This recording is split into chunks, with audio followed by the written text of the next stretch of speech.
Hola, ¿cómo están?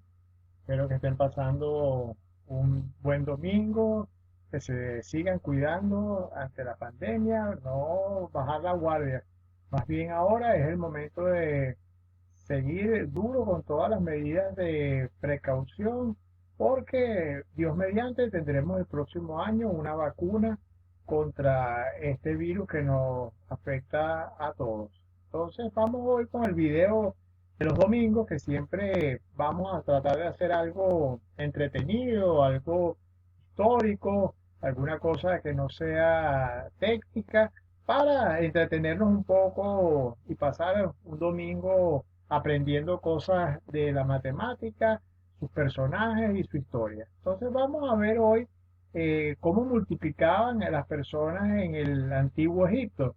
Yo digo que es interesante porque vamos a ver que tiene relación hasta con las computadoras actuales. Ya vamos a ver cómo se relaciona esta multiplicación que hacían los matemáticos en el antiguo Egipto. La matemática en Egipto no es tan conocida como la matemática en Babilonia, no porque no tuvieran desarrollos matemáticos que sean interesantes, sino porque los babilonios preservaron su conocimiento en tabletas de arcilla, mientras que los egipcios lo hicieron usando los famosos papiros.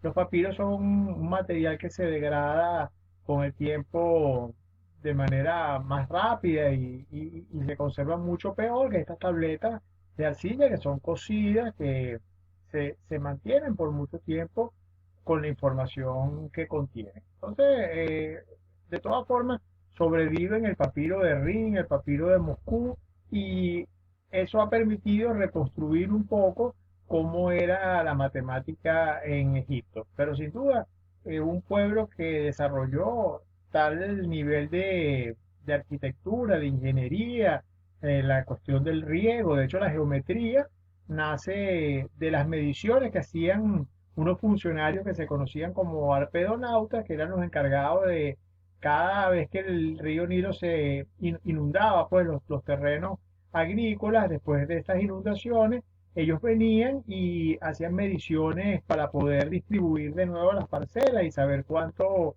tenían que cobrar en impuestos a cada agricultor. Entonces tenían una serie de las pirámides, como todos conocemos, de desarrollo, que sin duda la matemática era fundamental para poder lograrlo. Pero hoy nos vamos a dedicar a la multiplicación. Vamos a ver un poco de qué es lo que se trata. Aquí pongo con dos símbolos es suficiente. ¿Qué es esto? Cero y uno en las computadoras. O sea, la información, sabemos todos que en una computadora se almacena en combinaciones de dos estados. Esos estados son el cero y el uno, que corresponden a la idea de encendido y apagado. Esto basta para codificar cualquier cosa que nosotros tengamos en nuestra computadora. Una foto se almacena con ceros y unos, una hoja de cálculo, los programas, etcétera. ¿Cuál es la ventaja de utilizar cero y uno, dos estados? Bueno, que sencillamente la información se ve claramente la diferencia entre uno y otro. Si fueran tres estados, el estado es intermedio, podría confundirse con alguno de los otros dos y a la larga esto traería errores en los cálculos, en los que se hacen a unas velocidades vertiginosas. Entonces cero y uno es mucho más confiable para poder almacenar información. Que dos estados bastan para conocer cualquier cosa o para mantener una información de cualquier cosa, lo sabían ya los inventores del telégrafo o de la clave Morse, que todos recordamos que es con punto y coma, que es la forma como se transmiten las cosas. O cuando uno juega ese juego que a uno le van haciendo preguntas y uno tiene que contestar sí o no para averiguar alguna cosa, a la larga la persona que pregunta descubre, si es una persona sagaz, descubre la información que estamos tratando de ocultar. Y ese sí o no es igual, o sea, es verdad o mentira, es cero o uno, es punto coma.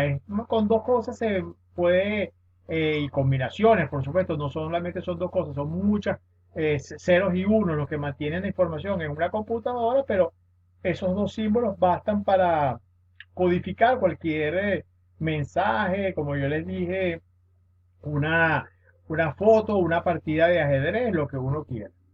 Entonces, cuando hablamos de estas representaciones, todos recordamos estas representaciones con 0 y 1 se refieren a los números, el famoso sistema binario, que es el que usan precisamente las computadoras, pero que aparece también en la representación de los números naturales. Entonces, vamos a explicar un poco esto que muchas veces la gente no lo entiende. Vamos a ver qué es lo que es el sistema binario. ¿Qué es lo que es la base 2? Entonces, algunas definiciones y propiedades básicas. Tomemos el número 134. Eso lo vemos todo y no hacemos ninguna reflexión acerca de lo que significa, pero 134 se debería entender como 1 multiplicado por 10 al cuadrado más 3 multiplicado por 10 a la 1 más 4 multiplicado por 10 a la 0. Eso es lo que significa, de hecho, la expresión 134. De hecho, cualquier número natural se escribe en la base 10, que es la base que estamos usando para representar el 134, como una especie como de polinomio. Aparecen las potencias de 10 acá, entonces an multiplicado por 10 a la n más an menos 1 multiplicado por 10 a la n menos 1. Estas potencias van decayendo a 1 por 10 a la 1 más a 0 por 10 a la 0. Estos números, por supuesto, los tomamos entre 0 y 9. No podemos tomar 10 o 11 porque afectaríamos la potencia esta que está acá. Entonces, esta manera de representar los números, escogido estos números entre 0 y 9 y esta potencia de manera decreciente, es una manera única y que cualquier número se puede representar de esta manera. Es la representación en base 10 que aprendimos en el colegio y es la más usada y muchas veces la gente no quiere moverse de ella, pero es bueno reflexionar y hacer cosas en otras bases, como por ejemplo en la base 2 que es la, como ya hemos dicho, la base que usan la computadora. Entonces vamos a bajar. Entonces, por otro lado, si yo tengo este número, ¿verdad? 7 por 10 a la 5 más 4 por 10 al cuadrado más 9 por 10 a la 0, es decir, está escrito en base 10, esto se traduce, es equivalente a este número, cuando lo escribimos como lo escribimos usualmente, como digo, casi nadie piensa en los números de esta manera, es 700.409. Fíjense que aparecen dos ceros acá que corresponden precisamente a las potencias estas de 10 que no aparecen. De 10 a la 5 saltamos a 10 al cuadrado acá, es decir, que no tenemos la potencia de 10 a la 4 ni 10 a la 3. Hay unos ceros ahí, uno puede pensar que las tiene y que el número es cero, ¿verdad? Yo no la escribí, de repente era mejor escribirlo para que se viera más clara la cuestión. Y cuando yo lo represento entonces como un número, así queda 700.409 y 0 acá y 0 acá. Y aquí hay otro cero, ¿verdad? Que corresponde a que no tenemos tampoco. Aquí está 4 por 10 al cuadrado, después aparece 9 por 10 a la 0. Entonces no tenemos la de 10 a la 1 y aquí hay otro cero acá. Entonces esa es la manera como un diccionario de cómo se pasa de una representación a la otra y que nos permite escribir cualquier número en base a las potencias de 10. Entonces, esa es la representación que aprendemos en el colegio. ¿Por qué 10? Bueno, porque tenemos 10 dedos, porque por razones históricas, pero no toda la gente ha trabajado con potencias de 10. Por ejemplo, ya que hablamos un poco de ello, los babilonios usaban base 60 y todavía tenemos un remanente de esa idea de usar base 60 cuando hablamos de que un minuto tiene 60 segundos, una hora tiene 60 minutos. Esas mediciones del tiempo vienen precisamente de la base 60 o la circunferencia tiene 360 grados, ¿verdad? De nuevo, es un múltiplo de 60. Todavía nos queda un residuo de esa idea de los babilonios de usar base 60. Ok, entonces aquí voy a mover esto. El número 134, voy a agarrar el mismo número de arriba, lo podríamos expresar en base 2 también. Vamos a ver cómo se hace. Buscamos la potencia de 2 más grande que no excede a 134.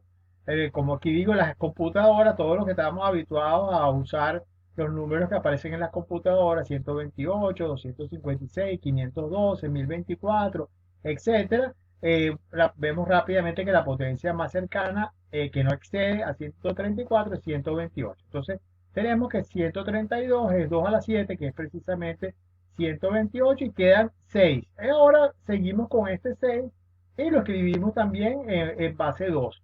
Buscamos la potencia de 2 más alta que no excede 6. Bueno, es 2 al cuadrado, ¿verdad? Y después sobra 2 y ya paramos aquí porque 2 es una potencia de 2 y se para el proceso. Entonces 134 nos queda escrito de esta manera. Los coeficientes acá, cuando trabajábamos en base 10 eran 0 y 9. Cuando trabajamos en base 2 van a ser 0 y 1. Fíjense que aquí no aparecen, al igual que pasaba con el número este 134, una serie de potencias de 2. Esas las vamos a completar con 0. Fíjense la importancia de tener el 0 para poder usar un sistema posicional de representación numérica. Por eso que el 0 permitió un avance muy grande en matemática al permitir este tipo de representaciones. Entonces 134, bueno, me creen que es lo que tenemos acá, es este número que está, que fíjense que son ceros y uno. Los ceros corresponden a las potencias de 2 que no aparecen y los 1 los vamos colocando en la potencia que corresponde. Esta sería la posición 7, sería la posición de 2 al cuadrado, el 1, la de 2, y no tenemos un 1 aquí. Si tuviéramos un más 1, aquí tendríamos 1, pero no tenemos ese 2 a la 0 y ponemos un 0 acá. Entonces, bueno, esa es la representación de 134 y claramente este proceso lo podemos hacer con cada número. Agarro un número cualquiera, busco la potencia más grande de 2 que no lo excede y voy haciendo con lo que queda esta cosa. En algún momento esto se tiene que parar porque es una sucesión decreciente de números enteros y en algún momento se para y en ese momento terminamos nuestra representación. Muy bien, entonces vamos un poco aquí, se podrían dar mucho más, o sea, pero vamos a ver un poco qué pasaba con los egipcios, cómo representaban ellos un número. Usaban base 10 y era no posicional, no tenían el cero. El cero puede pensarse como un invento de los mayas o un invento de los indios, pero ellos no tenían el cero y no usaban posiciones, sino sencillamente, por ejemplo, vamos a ver algunos símbolos. Llegué hasta 100, pero estos símbolos siguen. El 100 lo representaban con esto, que es como una especie de signo de interrogación, el 10 como una especie de arco, de herradura, y el 1 es este palo que tenemos acá. Entonces el 276 no tenían un sistema posicional, entonces son 2 veces 100, aquí está el 200, y después tenemos el 70, que son 7 arcos de estos, entonces tenemos acá 7 arcos, herraduras de estas, y bueno, el 6, lo que nos queda son estos 6 palitos que tenemos acá. No conocían el cero, no tenían un sistema posicional. Muy bien. Entonces, pero vamos a ver que para multiplicar no usaban la base 10, sino que usaban la base 2 por una razón de sencillez. Vamos a ver cómo hacían la multiplicación los antiguos egipcios. Fíjense, supongamos que usted quiere multiplicar 23 por 15. Entonces escribimos 15 en base 2. ¿Cómo lo escribimos 15 en base 2? Bueno, 15 es, si hacemos el proceso ese que yo les acabo de explicar, ustedes me van a creer que 15 es 8 más 4 más 2 más 1. Chequenlo si quieren, el 14, ¿verdad? Y el 1 que tenemos acá, 15. Y aparecen puras potencias de 2. Y ahora viene lo bonito de cómo hacían la multiplicación. Ellos escribían dos columnas. En una columna ponían el 15, agarraban seguramente el más sencillo de los dos de escribirse en base 2 y lo ponían acá. Aquí aparece, ¿verdad? 1, 2, 4, 8, que son las cosas que tenemos acá. Y aquí aparece el 23, que es el otro número que aparece en mi multiplicación. Entonces con el 1, 23. Después con el 2 lo duplicaban, hacían lo que indicaba este señor acá. Con el 4, bueno, 23 por 4 es 92. Y con el 8 volvían a duplicar este que está acá. Fíjense que estas cuentas son muy sencillas. Aquí porque las potencias van sucesivas, son duplicaciones sucesivas, 23, 46, 92 y 184. Y después sencillamente sumaban, hacían una suma de esta columna que tenían acá. Y bueno, si ustedes hacen la suma, yo espero no haberme equivocado, es 345 lo que me da la suma de esta columna, que corresponde al valor de la multiplicación de 23 por 15. Entonces, ¿qué están haciendo estas personas del antiguo Egipto? Bueno, ellos se dieron cuenta de que los números se podían escribir en la base 2.